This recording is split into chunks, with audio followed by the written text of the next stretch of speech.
Welcome to CTV News Trendline with Michael Stittle and Nick Nanos. We've just released a study on Canada-Germany energy relationship with the Konrad Adenauer Stiftung, which is a foundation.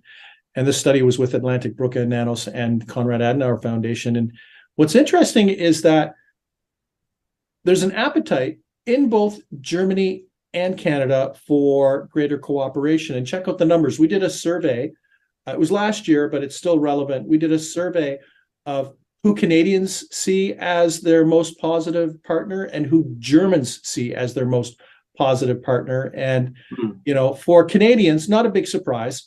When you look at the slew of countries that are Canada's major partners, you can see that the United Kingdom is at the top. I think it's like almost 9 out of every 10 Canadians see the United Kingdom as a positive or somewhat positive partner. But check out who's second. It's not the United States, not France. Germany is second. That's amazing. At 80%. 8 out of every 10 Canadians see Germany as a positive or somewhat positive partner. And when we did the same survey in Germany, when we asked Germans the exact same question, who are your most positive partners?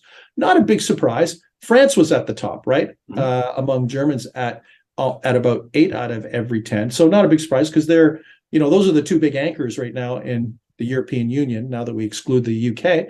But look who comes second. Canada comes second with 3 out of every 4 Germans thinking that Canada's the most positive partner. So, what's interesting in this new study that we've just released, which is an expert study on energy relationships, it gives recommendations on, green hydrogen. How do we make our targets?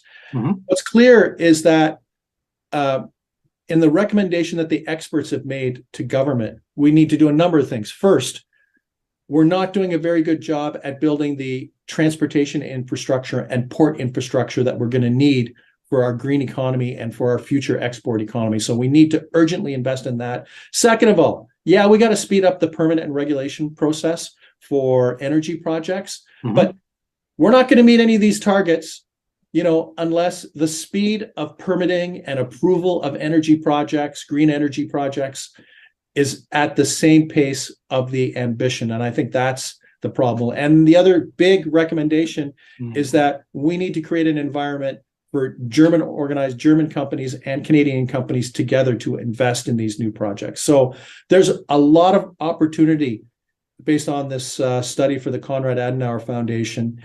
And but you know what? There's a risk that we won't meet these objectives because the infrastructure won't be there. Permitting won't be fast enough, and just won't happen.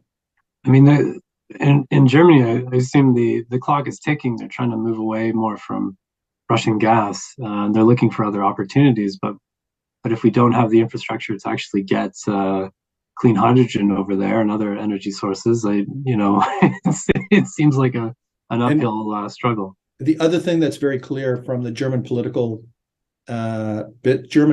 business and government leadership is that they want Canada as a partner. They want Canada as an energy partner. They want Canada as an industrial partner. And the thing is in a world where they're just weaning themselves off the Russians. I think the Germans would like to build stronger relationships with liberal democracies like Canada. And Canada, the polling shows, after France, Canada's really at the top of the list.